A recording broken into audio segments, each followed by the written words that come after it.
Hi, welcome to your Needham account. First, I'll show you how to log in. From your intro page here, just click in the top right-hand corner.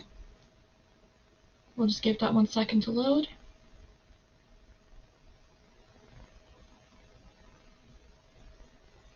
Then you type in your username and password.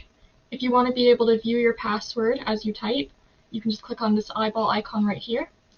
You can also click on Keep Me Signed In if you don't want to sign in each time. But I'm not going to do that right now. If you forget your password, that's no problem.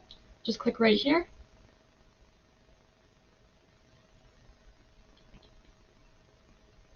And type in your email and click reset.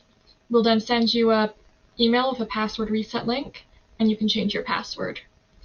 So I'm going to go ahead and log us in here.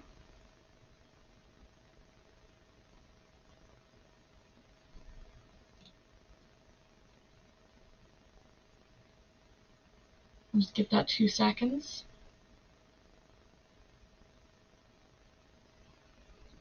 And there we go. It's as simple as that.